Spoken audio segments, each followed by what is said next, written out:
Willie Dixon. I watched Atlantic in New York, you know, and saw what they did. And so I said, hey, man, you know, this talent, we can do this. Abner knew black DJs were vital to record sales, and in those days, DJs were paid to play. Not only was it legal, it was expected. I was the bag man for the company. But one I mean, I take the bag out, cash that money out. But even though you send them, you send the jocks the checks on a regular basis, this was sort of like a retainer. This was a retainer to keep the relationship cool, okay, so that your records can be at least considered to be played. Now, when you want serious play, now that's a whole, that escalates to another level. See, now you got to go out there and you got to put the green on them. Okay, and you got to be a friend to do that. You go to breakfast, lunch, and dinner. You know, get wasted with them, party with them, play cards with them. I mean, they became friends. With Abner making the connections, VJ artists were getting airplay on black stations around the country. They had every kind of music a black audience could want.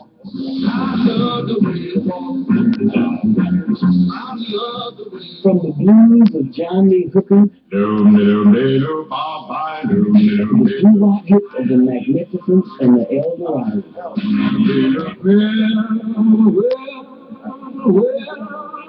And gospel songs from the Staple Singers and the Caravans.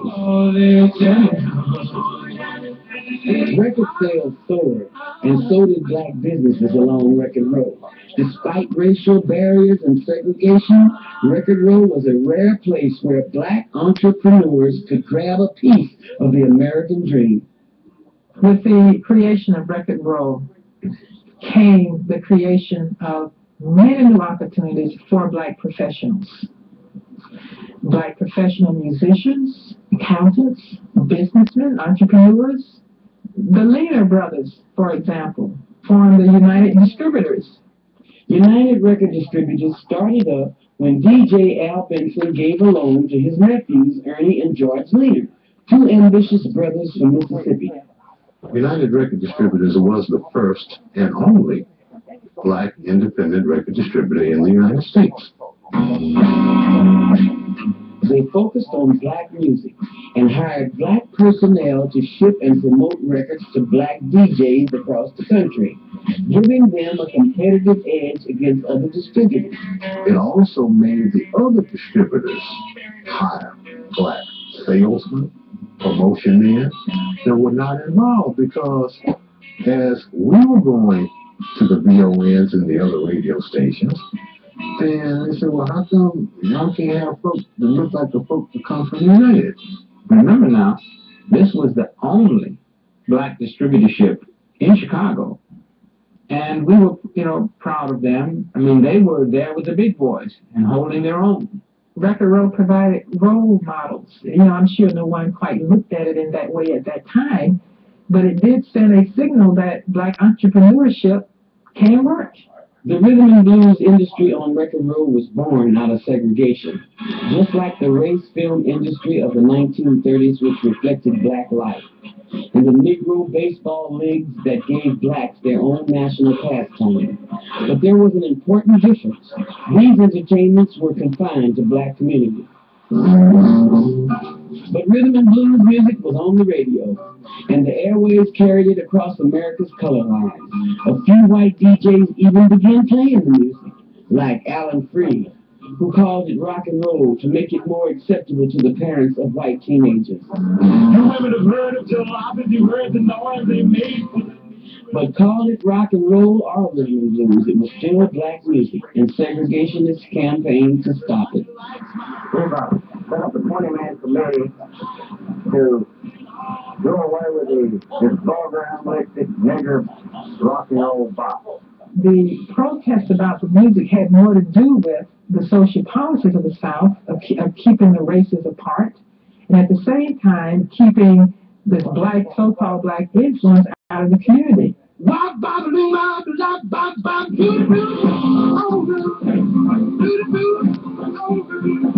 black kids, the white kids were listening to this music. So what the record companies had to do was to figure, and radio stations, the music was in demand, well, how can we give these teenagers the music that they want to hear and not offend their parents. So the solution was cover records. No, just what to do. I went to the east, I went to the west. She's the gal that I love.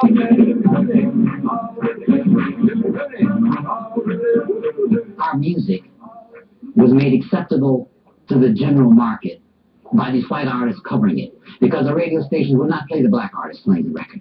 But that same record done very close to, they copy the arrangement, they copy everything. By white artists was acceptable to the pop stations, and they played. If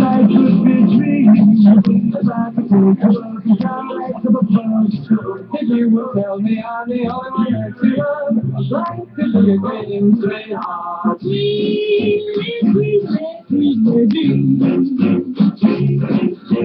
I'm as happy as can be.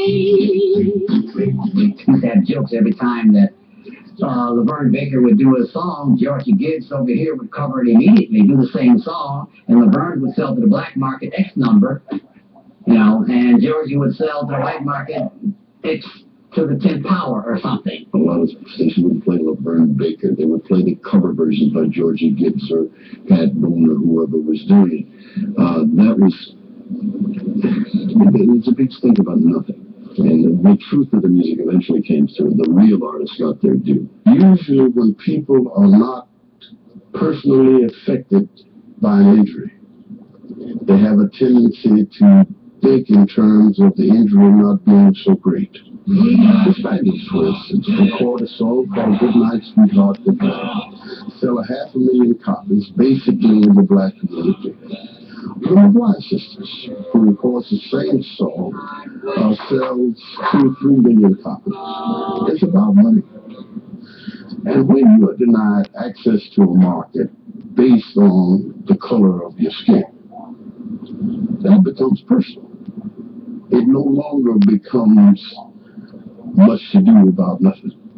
As strong as racism was, capitalism was even stronger. When white kids grew bored with covers and started demanding the real thing, white DJs started playing it. Baby, I can't be true. I'm married. Can't you be true? Just thought I'd do the thing you used to do. It was a dramatic turning point in pop music history. Black music began to cross over to white radio. In 1955, one of the biggest crossover artists out of Chicago was Chuck Berry on Chess Records. I'm in Michigan, and I got the radio on. I told myself, that's lane. Well, I mean, in about an hour, I must have heard it about 8 or 10 times. God damn. Next thing you know, they're called my brother. Saying, forget the goddamn Parents Weekend. Get your blood back here, man. We gotta ship records. Chuck Berry wrote songs that exploited the white teen experience, with tales of high school, lost loves, and new cars. Cool down, he went down, that's what I heard, that highway sound. Cat like that, like Sunday, hard to see, and half mile away. Cat like look like that, and I called Beverly, and I'm like your baby. We had something that was the right time and the right sound for America. They called Elvis Presley the King of Rock and Roll. I disagree. I agree with Chuck Berry. He said he was the King of Rock and Roll, and I believe it. I really do. Earlier that year, another chess artist, Ellis McDaniel, better known as Bo Diddley, also crossed over to a white teen audience. But he might never have been a chess artist at all if VJ Records just down the street hadn't rejected him.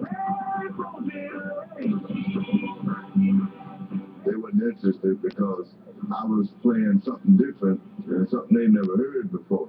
It sounded too primitive, something of it. I guess that's what it was, But and I went to the chess and Phil Chess called Leonard and told Leonard that hey, this guy got something different here, It just might turn out to be something. Let's try it, and here I am. Let's run one down, Bo. After A, take 1. Bo played the guitar with a drum-like rhythm, a technique that got him a spot on the Ed Sullivan Show in 1955. He had a big record out called Bo Diddley. At the same time, there was a big record out called 16 Tons.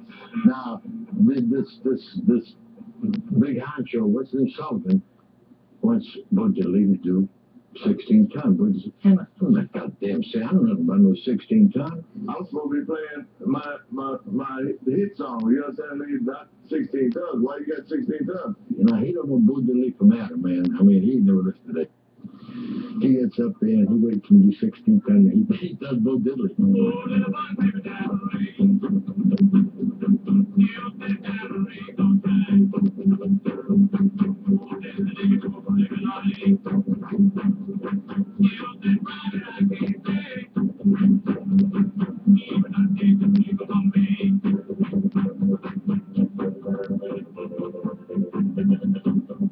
When it was over, he said, "You'll never be on my show again."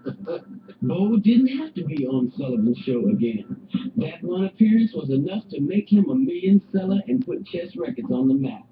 For VJ Records, Bo Diddley was the one that got away. But there were plenty of crossover successes for VJ. D. Clark was one of them, with pop hits like Raindrops and Hey Little Girl.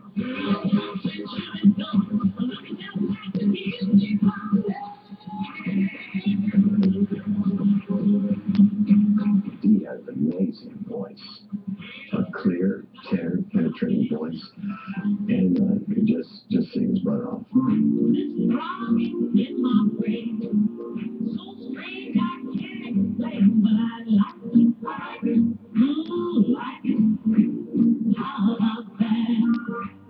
He was a man who sounded like a woman in the high register, and that was unique. And I said, wow, what is that? His music, probably 75% of it sold to white people. It wasn't what you call real soul. It was called, we used to call it the happy flute sound because they used flutes in the background of the records.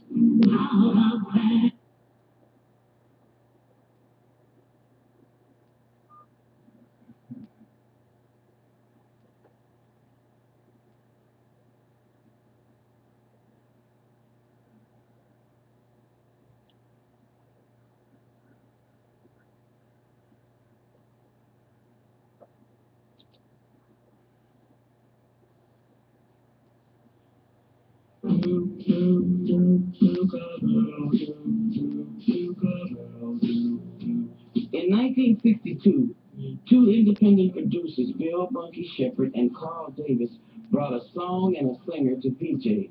They had a hunch that he'd be a sensation. Through this world, thinking I put the song together in a rehearsal. We were talking about those go upstairs, and I just told them to say do. It was really do. And we were going to say do. I said, we got to cut that tomorrow because the session was the next day. And they said, well, no, we don't have no lyrics for this song, so go home and write something. To me, it's strange sounding record. There's a whole bunch of dukes, you know. But Calvin Carrig in the ear. Calvin said, I have to smash. I'll never forget, we released the Duke of Earl November the 5th, 1962. And by Christmas, it was almost a number one back in the country.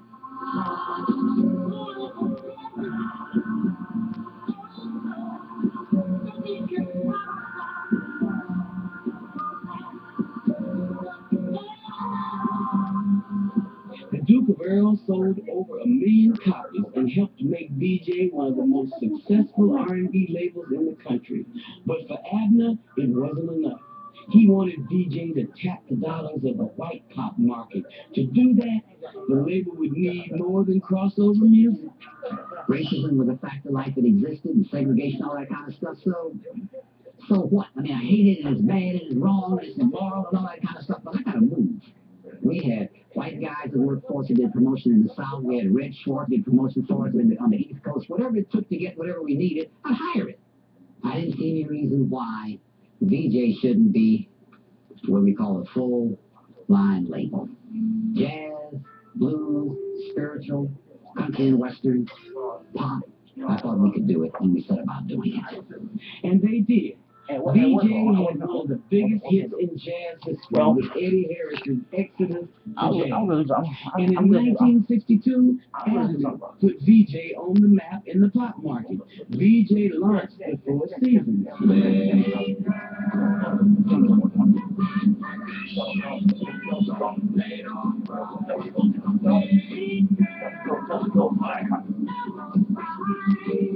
But the move that assured VJ a place in rock and roll history happened in 1962 when they moved to EMI Records in Italy to pick up the U.S. rights to a British singer, Frank Ives. As part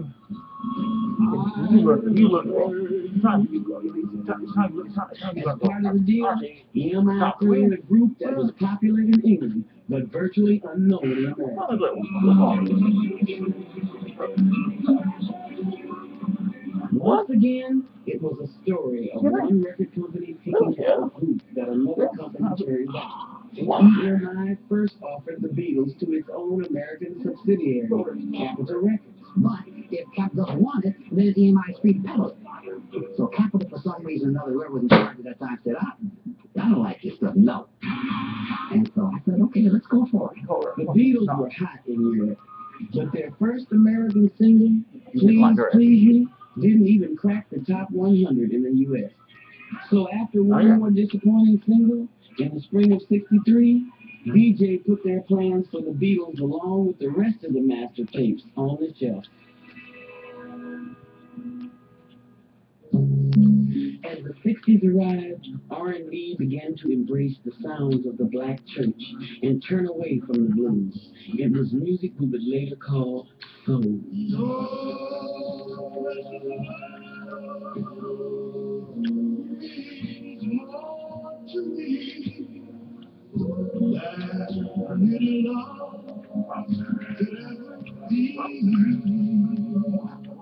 The dawn of soul in Chicago was VJ's For Your Precious Love by The Impressions, featuring lead singer Jerry Butler and the 16-year-old singer and guitarist Curtis Mayfield. We loved singing For Your Precious Love. That was one of our better songs, and of course that's what we used to audition. And we won over with that particular song.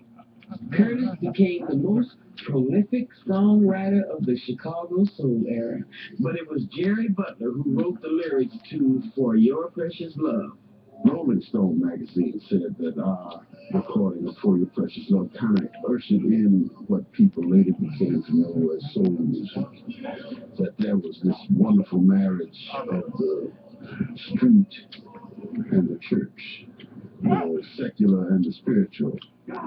Jerry Butler went solo in 1959, and several of his early hits were written and composed with Curtis Mayfield.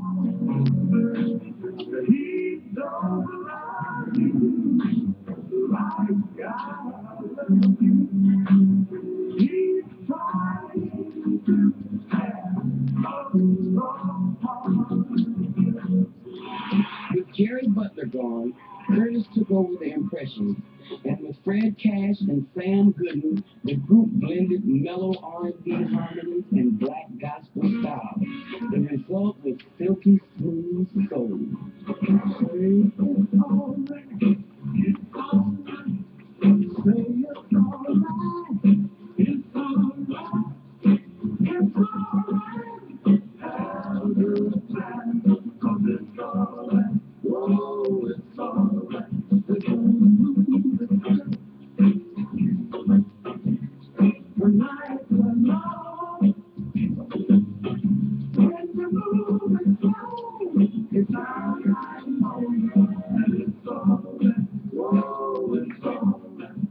Curtis Mayfield wrote some of the greatest love songs of all time, as far as I'm concerned.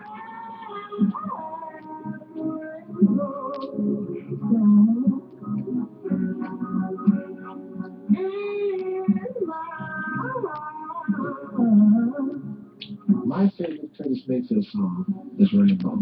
God, seen it for 3 years.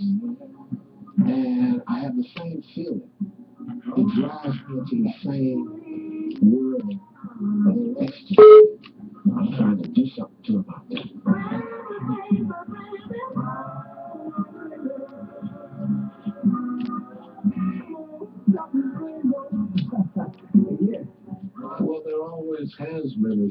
Chicago sound. I mean, there's so many fantastic artists, whether they be blues, contemporary, or gospel, were recorded out of Chicago. One of those artists was Major Lance. He danced his way on to the pop charts with Curtis Mayfield's Monkey Time. But it was the producer of the Duke of Earl, Carl Davis, who made Major Lance a star. He was a boxer. He was a little prize fighter.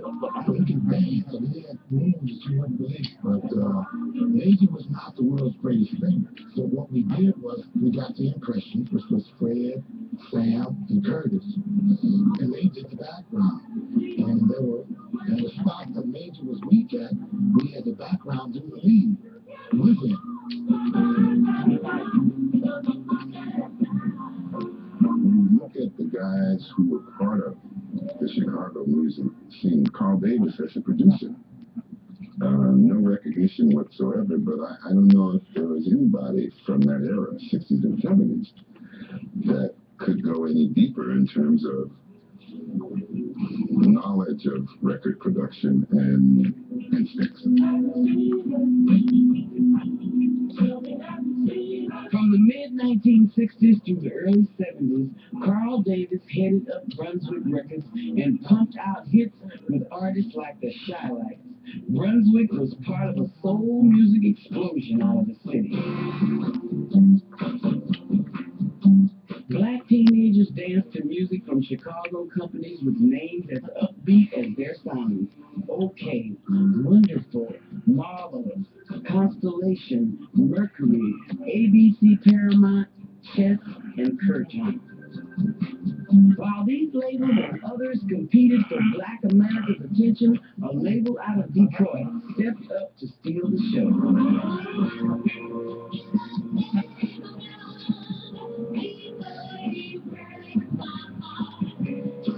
Motown reshaped R&B for mainstream America. They made it easy to dance to, added sequence, slick choreography, and captured both white and black audiences. One of their biggest innovations was the way they presented their artists.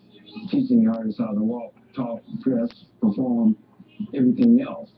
That is before I don't think had been done, not to that extent. Billy Davis was the songwriting partner of Motown president Barry Gordy until Leonard Chess brought him to Chicago in 1961. Leonard saw Motown rise and prosper, so he wasn't dumb. He realized he had to do something different in order to sell more records.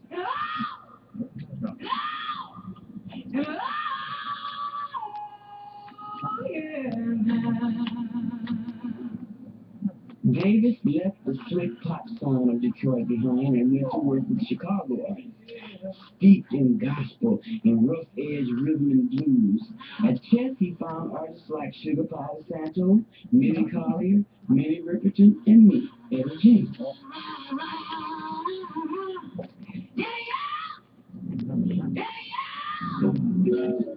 I believe that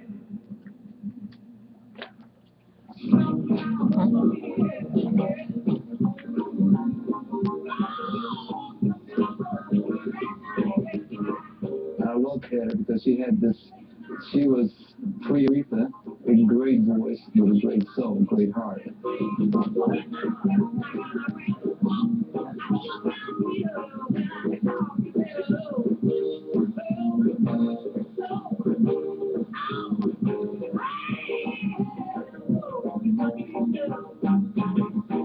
And she was such a character. Remember, she come with an entourage, a dressmaker, hairdresser, this, that. And she was definitely in the top echelon of a woman singer. Man, she could sing. in the Billy Davis era, Chess added pop influence and full-blown arrangements and began to move away from the blues to music aimed at a new black generation.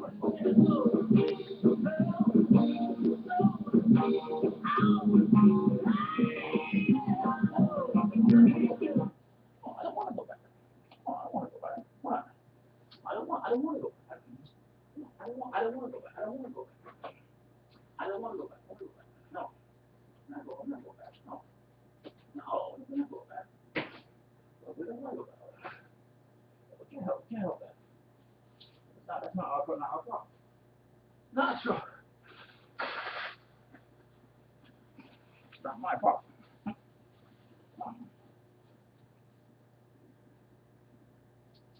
Oh, but I'm afraid you don't have anything to say about it.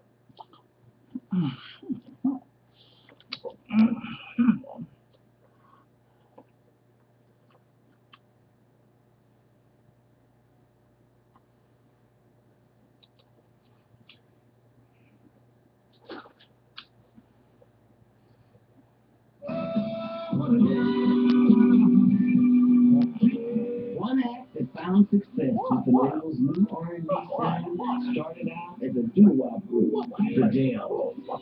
New kids who came from just so marvelous. I'm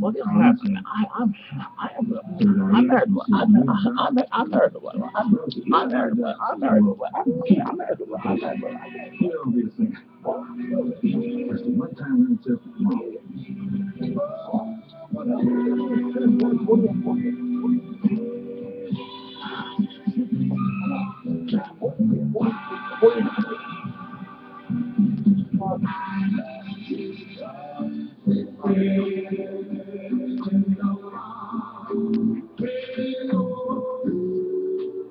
Soul had many different sounds to check. The love ballads of Billy Stewart and the sweet voice of Bounce Alabama.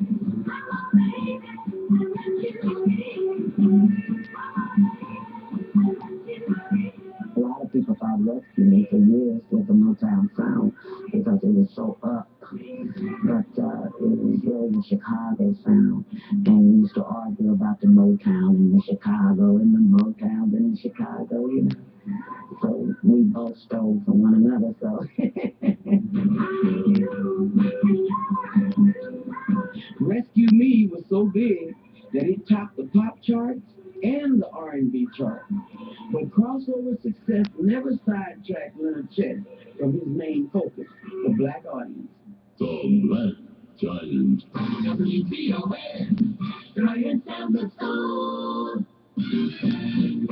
In effective Black Chicago tune to a low-powered radio station Leonard Chess bought in 1963. It was the first 24-hour black music station in the city. Their playlists definitely help record sales because if you weren't on their list, the stores wouldn't stock the product. You had to be on WVON. Here's a lovely girl, honey, her name is Bob Braxton. Love makes because it was the powerhouse black station in Chicago that made it one of the powerhouse black stations in America and thus a trendsetter. If you could break a record or get a record happening in Chicago, it served as a precedent for getting it happening in New York or LA or Detroit. That's again, this is Rick Rogers Jr. I don't think there's a radio station in the world that was hotter than this one when it was hot. And the amazing thing about it is, we were 1,000 watts in the day and 250 at night. The big radio stations like WGN, WBBM, they were 50,000 watts. Even with that, we were number one. It was phenomenal. Everything was just phenomenal. And of course, everything Leonard just touched took off for him. Leonard bought VON to boost record sales and to make money from commercials, but it grew into something more significant. The VON stood for Voice of the Negro. And yes, I think that station, more than any station I know of, lived up to the fact that it was the voice of the black community. The community relied on them to keep them informed on what was happening, what was going on, what causes we were supporting, you know, what positions to take, who to get mad at. You know what I mean? In addition to selling grease for your hair and all the rest of that stuff, they did these other kinds of things too. But they were community people. They were more than just jockeys. People get ready on the train of coming. Black Chicago tuned to VON to hear news about the struggle for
They said, no more will you run it.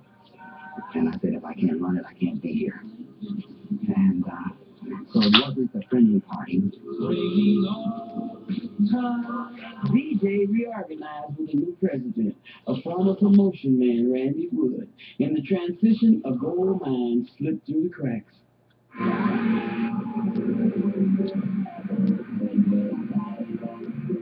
The Beatles left DJ in August 1963, claiming their royalties weren't being paid.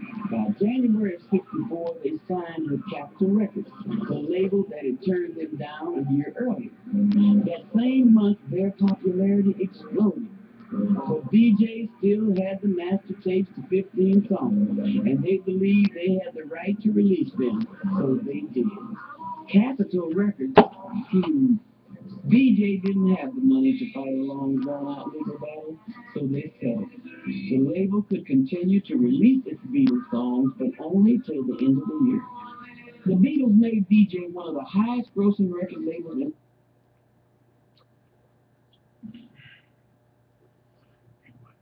master tapes to 15 songs, and they believed they had the right to release them, so they did.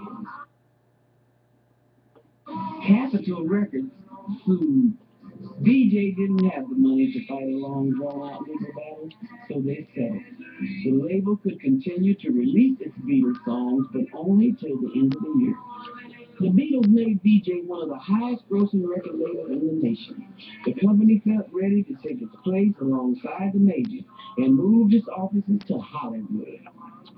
At the same time, DJ's president, Randy Wood, made a critical mistake. He left Calvin Carter, DJ's ear, back in Chicago. Wood tried to repeat the company's previous success with Flight Pop acts, but he didn't have the instincts of Abner and Calvin, and repeatedly signed artists that just didn't sell. I'll send my love to music. But within 2 years, DJ was near ruin. I was called back in 1966. I got a call from Vivian and Jimmy said, hey, I'm in real trouble, and would you come back and help me sort it out? I said, yes. Well, when I got out there, there was a fleet of cars, Cadillacs and Lincolns. I mean, talking about spending money.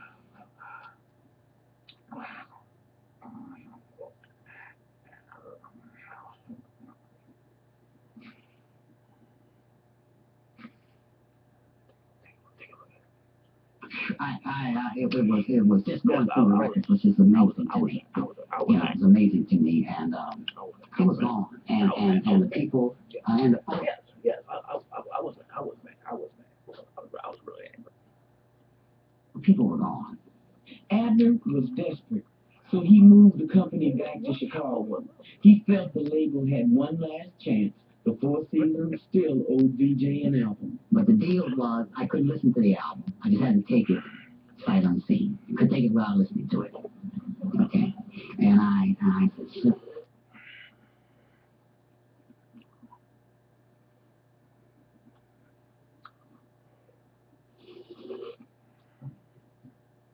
why should I not? I said, okay, they're a big act. I'll take it.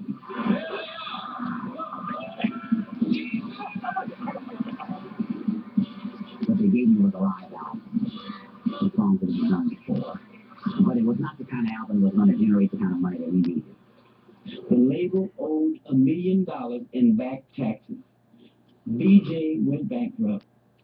I was really desperate when the judge said he was going to sell it off. That was very painful.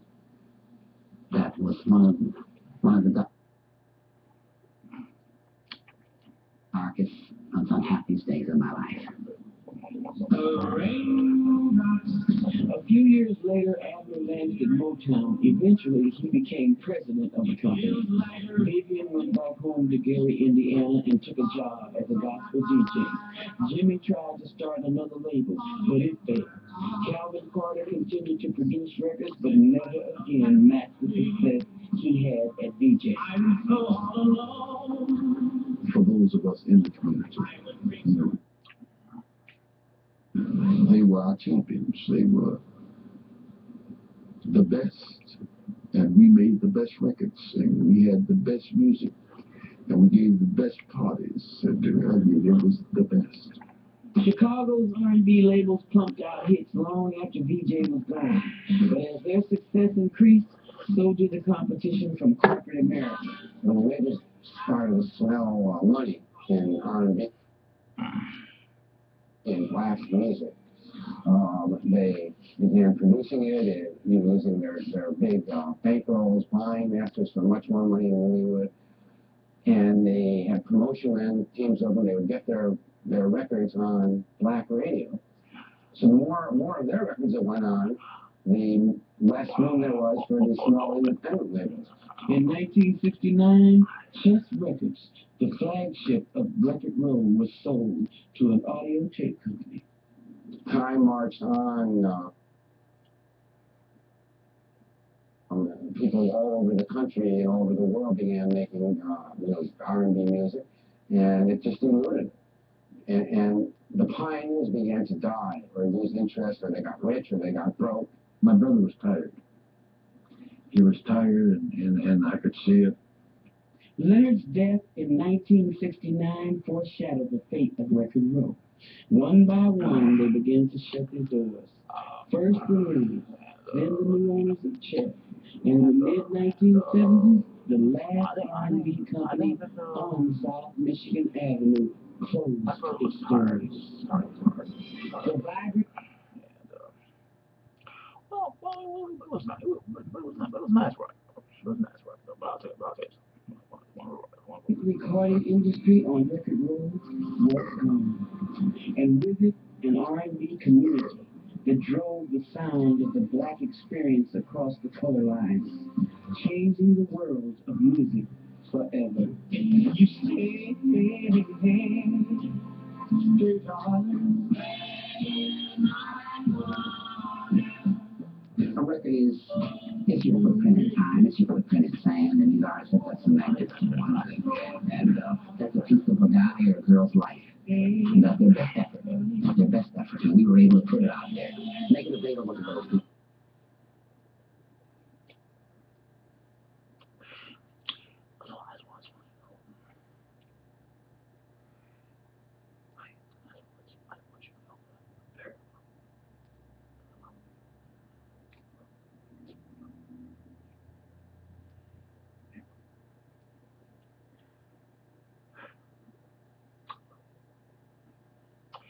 You read that. You know, spread it out there, and that's good feeling. I like that style.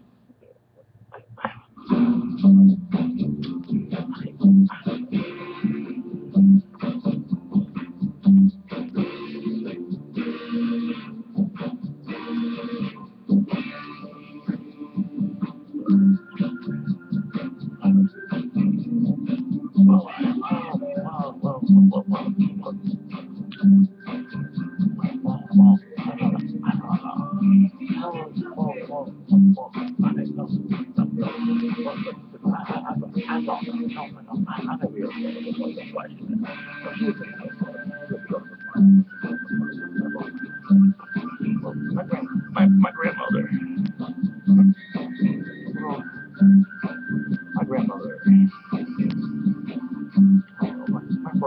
My grandfather. Not like the mama there.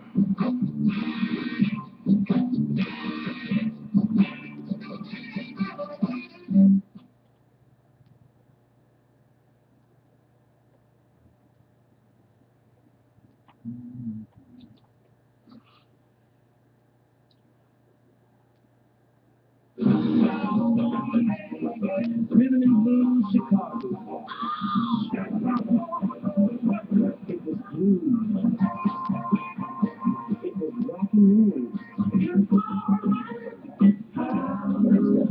It was Windy City Soul.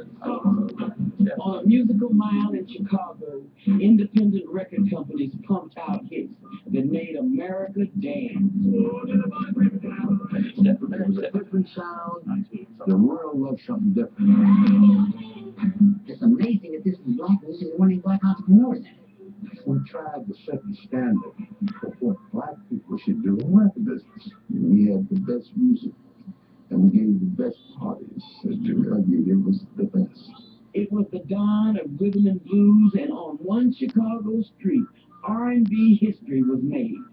This is Etta James, and the street was Record Road.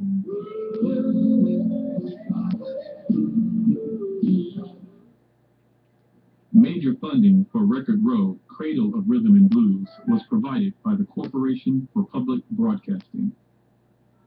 Additional funding was provided by the Central Educational Network, the Illinois Humanities Council, and the National Academy of Recording Arts and Sciences.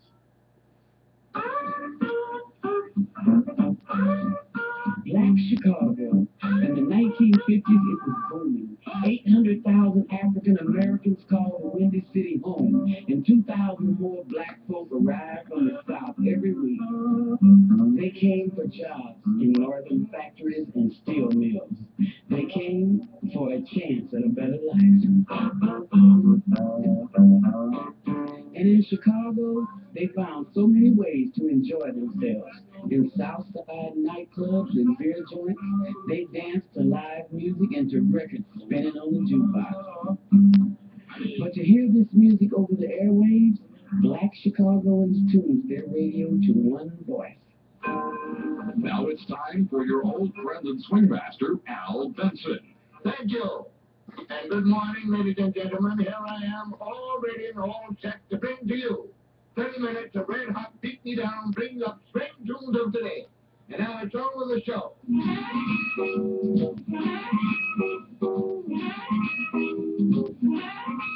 Benson was the first DJ in the city to broadcast the gut bucket Delta blues of the South and the up-tempo rhythms from the West Coast. Al Benson played rhythm and the blues, and it was just what black Chicago wanted to hear.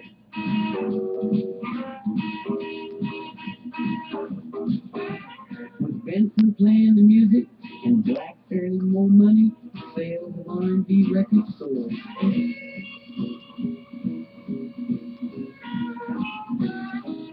In segregated America of the 1950s, black music was basically ignored by most major record labels.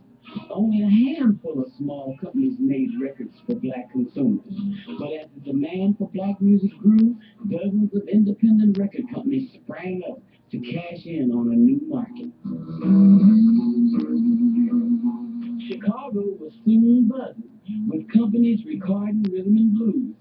Several of these record labels settled on South Michigan Avenue, a street that was known as Record Road. The street has changed a lot since its heyday in the late 50s and early 60s.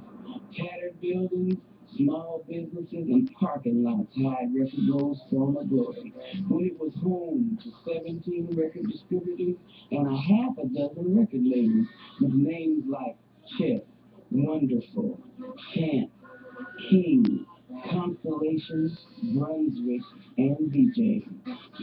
Back then, the street was hot. Record labels fought to be the first to get their song on the radio. And would-be producers covered the city looking for talent. Steel workers and cab drivers became stars overnight.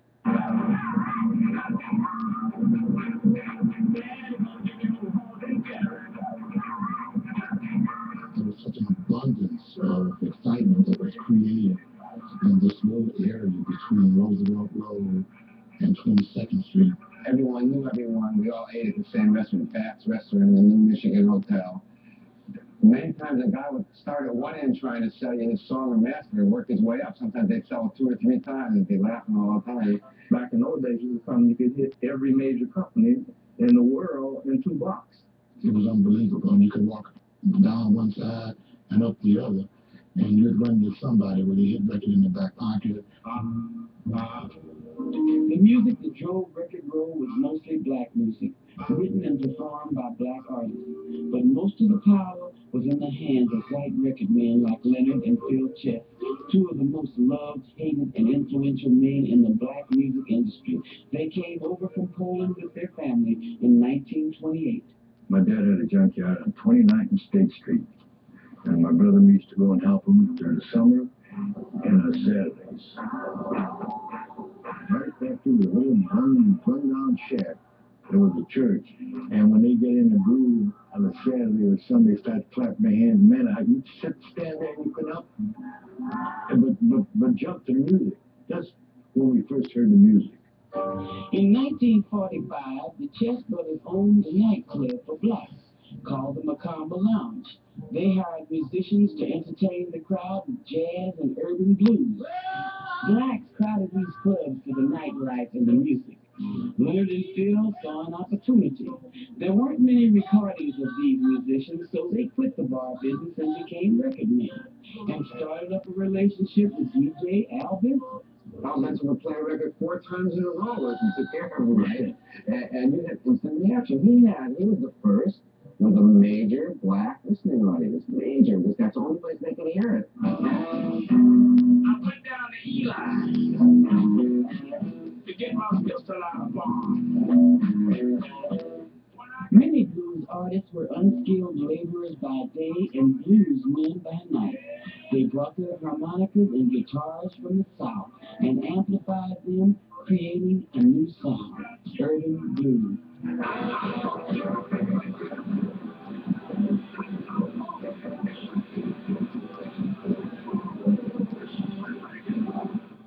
The first hitmaker for Chess Records was a truck driver named McKinley Mardenfield, better known as Muddy Waters. Just don't wake on Muddy's vocal style and bottleneck guitar playing were born in the Mississippi Delta, and his music influenced a generation of blues and rock musicians.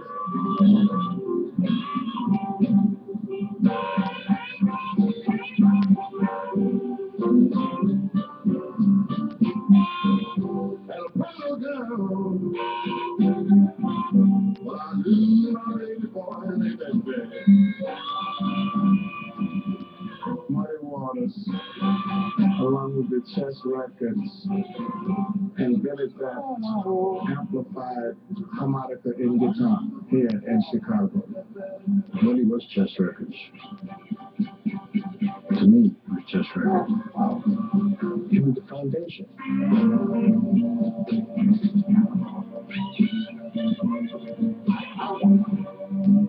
And on that foundation, Chess built the #1 blues label in the world.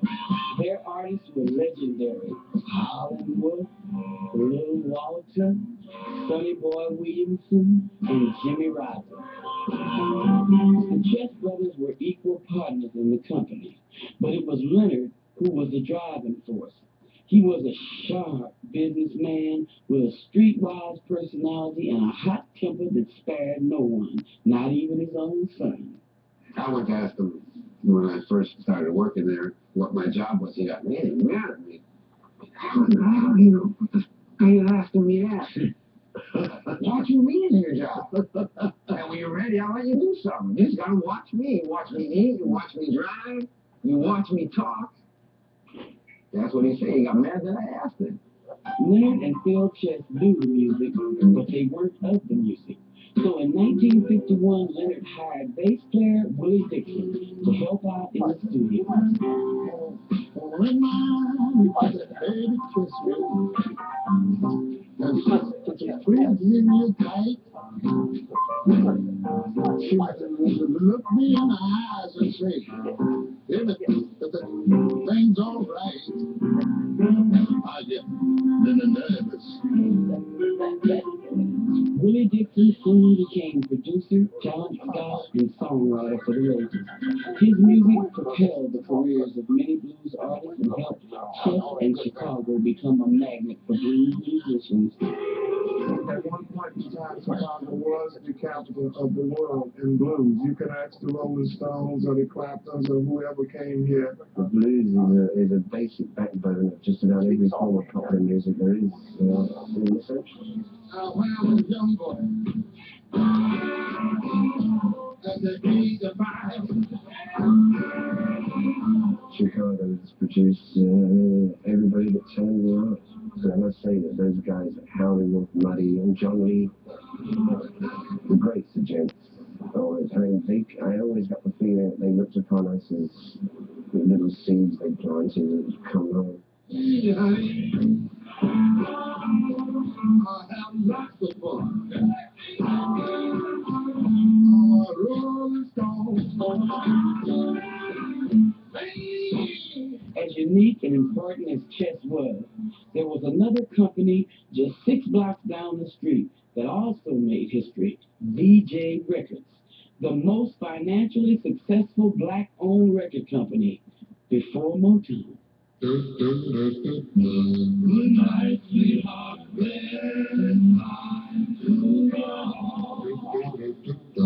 VJ started in 1953 with a doo-wop group called the Spaniels.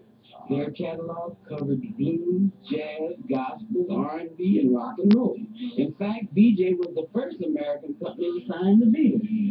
What you have to know about VJ Records is that the V stood for Vivian, and the J stood for Jimmy, which was Jimmy Bracken. Everything was special about VJ Records. So somebody said, what was special about VJ Records? Okay, VJ Records was started by a woman who had been a waitress in the Club de Lisa. Her name was Vivian Carter Bracken. She was a student of Al Benson, and she went over into Gary and started a radio show and opened up a record store. And out of opening up this record store, said these people come in here and they buy these records, and some of these records are hard to find. And she told her husband, who owned a little shoe shine parlor and stuff, and said, why don't we start making these records?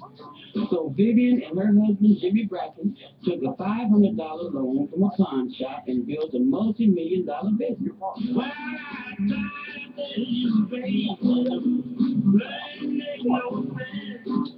When Vivian and Jimmy were auditioning one blues singer, a backup musician named Jimmy Reed caught their ear.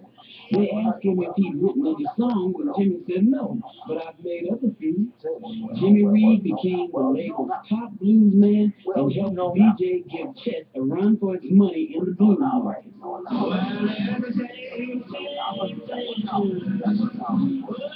You don't find artists like Jimmy Reed too often. The hit record has to be crafted, and Calvin Carter, the label's chief producer and Vivian's younger brother, was responsible for the creative side. Calvin Carter was a strange mixture. Crybaby, ex-Marine Corps. He had this thing inside of him that heard unusual talent. Calvin Carter was a non-musician musician. I mean, he didn't play anything, but he could hear. You have one now, my friend. No, my friend. You have one now, my friend. No, my friend. No, my friend.